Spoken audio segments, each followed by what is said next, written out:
junto com as galinhas. Em um dado momento, aquela águia vai crescendo no meio das galinhas e vai se acostumando com aquele meio. Ela passa a conviver e a crescer ali no meio das galinhas. Mas aquele homem recebe uma visita uma vez de um amigo seu que vem visitar. E ao observar naquele galinheiro, ele vê a águia ali dentro e diz: isso não é uma galinha, isso é uma águia. Ela anda aqui, a gente solta ela com as galinhas, mas ela não foge, não. Ela já não voa mais.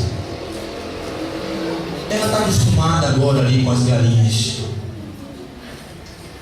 Mas aquele homem, ele olha para aquela ave e diz assim: não, ela ainda pode voar.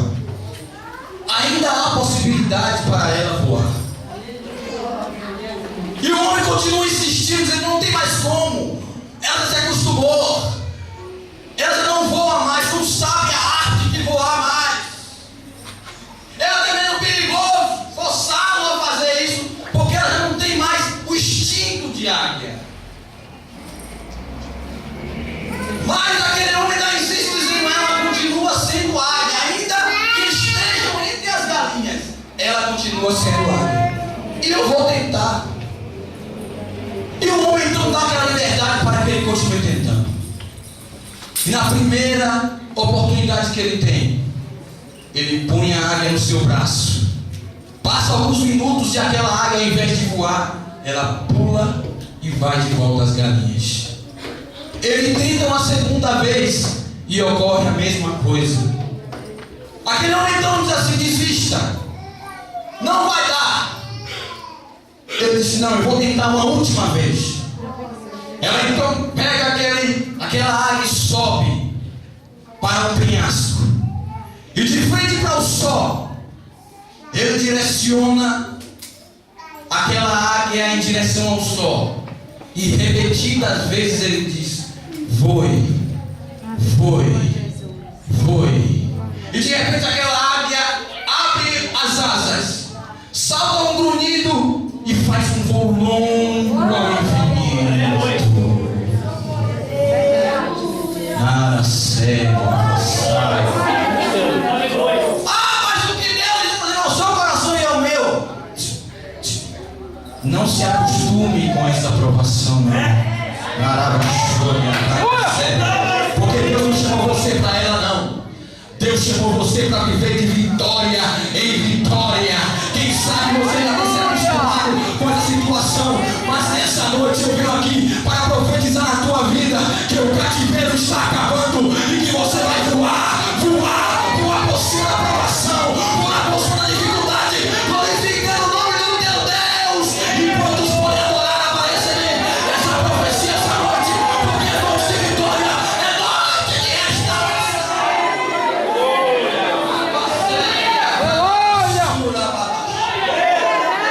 Não se acostume, Deus tem o melhor.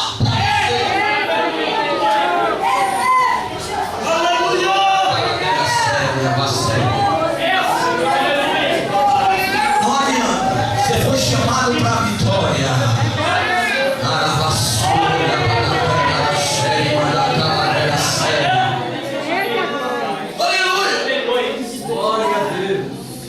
E a terceira lição que eu aprendo na aprovação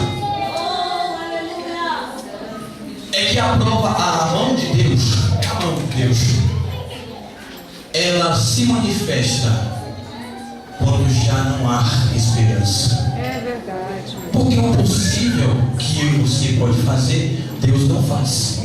Ele só faz o que eu e você não temos a capacidade de fazer. Glória a Deus. E assim foi com José. A Bíblia diz, no livro de Gênesis, que José, ele recebe um chamado de Deus.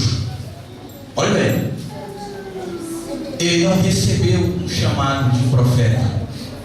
Ele não recebeu um chamado de um homem. Ele recebeu um chamado diretamente de Deus através. Aquilo enche o coração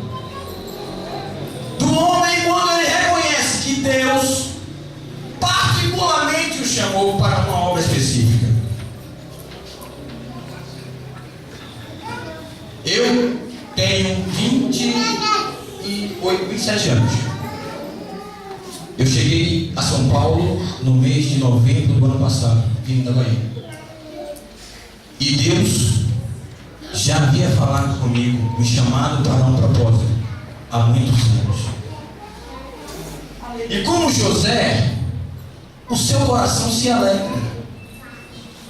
Olha, irmão, é tão especial o que gera o nosso coração quando ouvimos a voz de Deus, que às vezes aquele que recebe o chamado não tem nem o costume diariamente de ler a Bíblia, passa a ler 24 horas. Sabe? Às vezes ele vai para a escola, ou para a faculdade, para o intervalo, porque está na Bíblia. Antes ele assistia um futebol em casa, hoje ele está na Bíblia. É porque o chamado de Deus você só consegue focar naquele chamado. E tem um detalhe: você fica aguardando, porque sabe que o chamado de Deus ele tem um processo. Então você recebe um processo inicial, Deus te revela o chamado. Daí você fica aguardando o próximo passo de Deus para aquele chamado. Oh meu Deus, quando é que eu tenho a primeira oportunidade na igreja para dar uma palavra?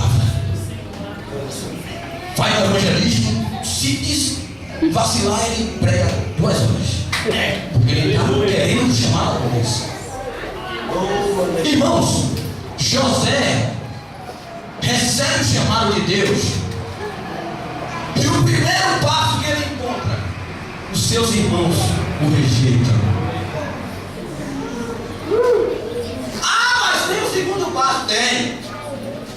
Os seus irmãos o vendem como escravo para o Egito.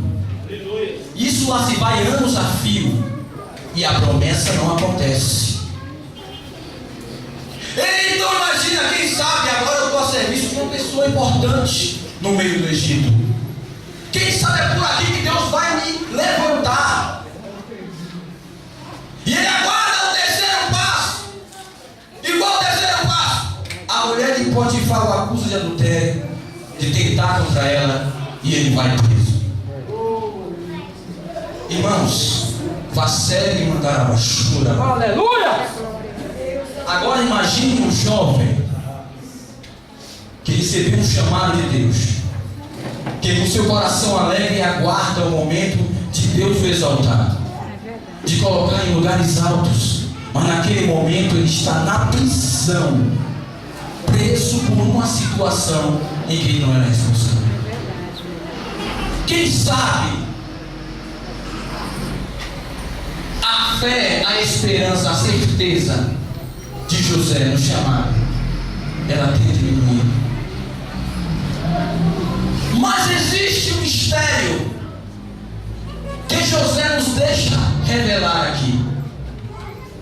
É que às vezes o meu método e o seu método não é o método de Deus. Existe um tempo para a vitória. Existe um tempo. Existe um tempo para assumir a vitória. Você precisa estar preparado. Mas por que eu tenho que estar preparado? É porque é muito grande o que Deus tem para você. Se você está aí até hoje, é porque Ele está te preparando, meu filho. Continua o propósito, não perca a visão, porque no momento certo a mão de Jeová irá te erguer e você vai cantar o hino da vitória e vai dizer: pode ter esperança, e agora é silêncio, a salvação do Senhor. Você pode adorar, você pode adorar, você pode adorar, você pode adorar, você pode adorar. Alabaçaia, Camarabachúria. Eu sinto a Deus aqui, está falando comigo, está falando com você esta noite. E você é pessoa aqui abençoado por Deus.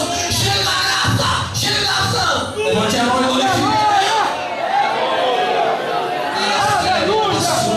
Eu quero uma pessoa do pastor mandar você ficar de pé essa noite. Manacera, Bassúria, Deus abençoado aqui. Arabachou, Piacandarabassúria, Piacandarabassúria. Arabaxaia, Candarabassúria. Pegue no ombro do teu irmão, com o braço direito você vai pôr a sua mão no ombro direito do teu irmão.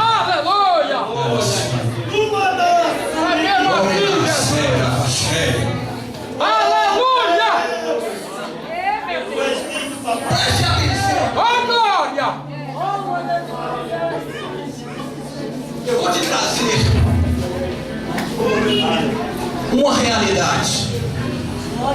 Uma realidade que talvez você não saiba. Sabe por que muitos crentes passam pela aprovação e não conseguem alcançar a bênção? É porque quando ele está perto de tomar a posse da bênção, ele desiste. A fé cansa. Cansa a esperança. Meu Deus! Ele já não consegue tomar posse. Tão perto. Preste atenção aqui. Porque o que eu vou te trazer agora não é uma história bíblica. É uma história humana. Porque a aprovação não mexe só no espiritual, não, irmãos. Mexe na estrutura física também. Você fica desgastado. A depressão, ela tende a tomar posse do seu coração. Em Barcelona, na Olimpíada de 92, existiu um homem que foi exemplo de superação. O nome dele era Derek Raymond. Aquele homem teve um pai. Preste atenção aqui no que eu vou dizer para você. Aquele homem, ele tinha um pai que investiu na carreira de atleta daquele jovem. E ele foi investindo, e o jovem foi crescendo, foi conquistando campeonatos até chegar à Olimpíada. Agora era o momento que o pai dele mais desejava. Era um grande momento do seu filho. Ele já havia entrado na Olimpíada, conquistado muitas etapas, e aquela era a etapa final para ele. Era o momento de pegar na taça, era o momento de pegar na vitória. Mais uma corrida e ele seria um campeão mundial de atletismo. E aquele homem então se prepara, o seu pai está na arquibancada só para contemplar a vitória do seu filho. E ele agora começa a correr, ele começa a disputar aquela Olimpíada com toda a dificuldade, muitos favoritos, e ele vai superando, cansando, mas superando. E quando chega perto da linha de chegada, ele sofre um desligamento no tendão da coxa e ele cai ao chão, próximo a chegar. Aquilo para ele era frustrante. Depois de tanto sacrifício, próximo a conquistar a vitória, ele sofre aquele incidente.